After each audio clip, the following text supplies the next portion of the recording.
Renungan untuk kita hari ini dari Lukas pasal 15. Perumpamaan tentang domba yang hilang. Para pemungut cukai dan orang-orang berdosa biasanya datang kepada Yesus untuk mendengarkan Dia. Maka bersungut-sungutlah orang-orang Farisi dan ahli-ahli Taurat, katanya, Ia menerima orang-orang berdosa dan makan bersama-sama dengan mereka. Lalu ia mengatakan perumpamaan ini kepada mereka. Siapakah di antara kamu yang mempunyai 100 ekor domba, dan jika ia kehilangan seekor di antaranya, tidak meninggalkan yang 99 ekor itu di padang gurun, dan pergi mencari yang sesat itu sampai ia menemukannya?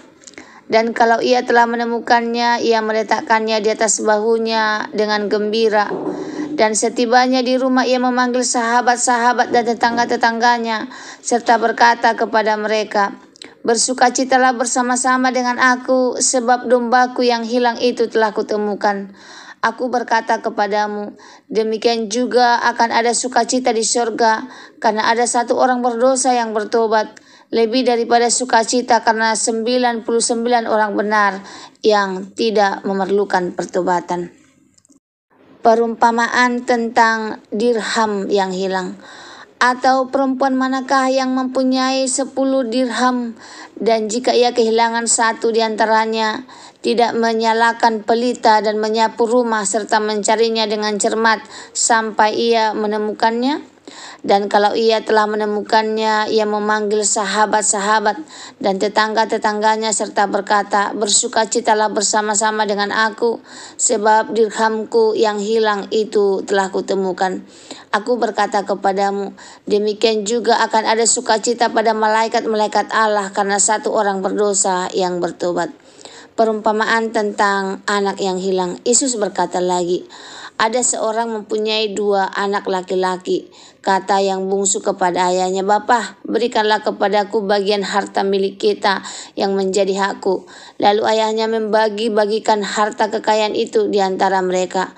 Beberapa hari kemudian anak bungsu itu menjual seluruh bagiannya itu lalu pergi ke negeri yang jauh.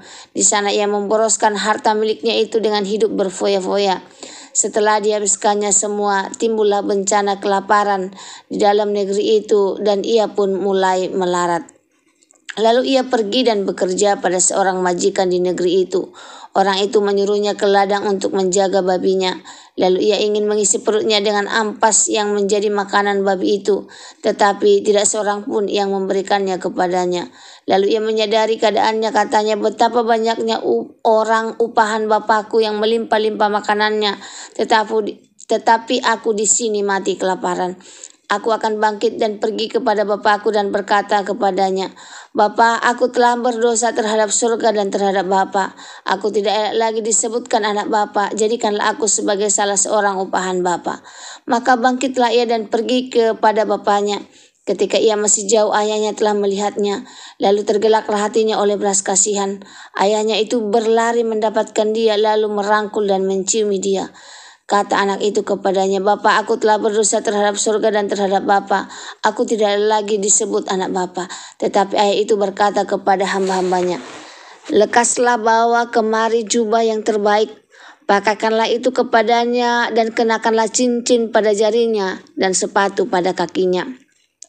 Dan ambillah anak lembu tambun itu, sembelilah dia dan marilah kita makan dan bersuka cita. Sebab anakku ini telah mati dan menjadi hidup kembali. Ia telah hilang dan didapatkan kembali. Maka mulailah mereka bersukaria. Tetapi anaknya yang sulung berada di ladang, dan ketika ia pulang dan dekat ke rumah, ia mendengar bunyi seruling dan nyanyian tari-tarian. Lalu ia memanggil salah seorang hamba dan bertanya kepadanya, apa arti semua itu?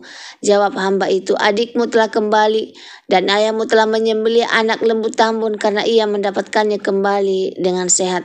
Maka marahlah anak yang sulung itu dan ia tidak mau masuk. Lalu ayahnya keluar dan berbicara dengan dia.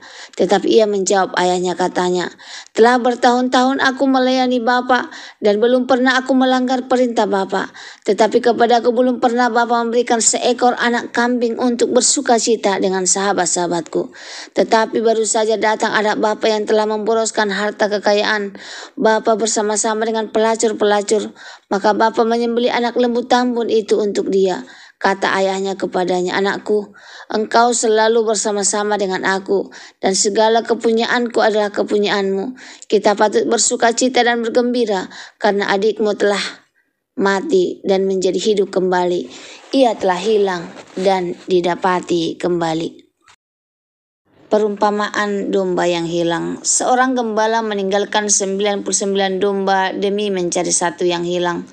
Secara manusia mungkin kita berpikir, hanya satu, biarkan saja. Tapi tidak demikian dengan Allah. Pesannya untuk kita, setiap jiwa berharga di mata Tuhan, tidak ada yang sepele bagi Allah. Kasih Allah itu pribadi, Ia mengenal kita satu persatu. Surga bersuka cita atas pertobatan satu orang. Kita pun dipanggil memiliki hati gembala, peduli pada satu jiwa yang tersesat, bukan hanya fokus pada yang sudah aman. Selanjutnya perumpamaan dirham yang hilang. Seorang perempuan kehilangan 1 dirham dari 10. Ia menyalakan pelita, menyapu rumah, mencari dengan sungguh-sungguh. Dirham itu mungkin tampak kecil, tapi nilainya sangat berharga. Allah berusaha dengan tekun mencari yang hilang. Tidak ada seorang pun yang terlalu kecil atau tidak penting. Sukacita surga terjadi ketika yang hilang ditemukan. Jangan meremehkan satu orang. Orang yang dianggap tak penting oleh dunia sangat berharga di mata Allah. Selanjutnya perumpamaan anak yang hilang. Anak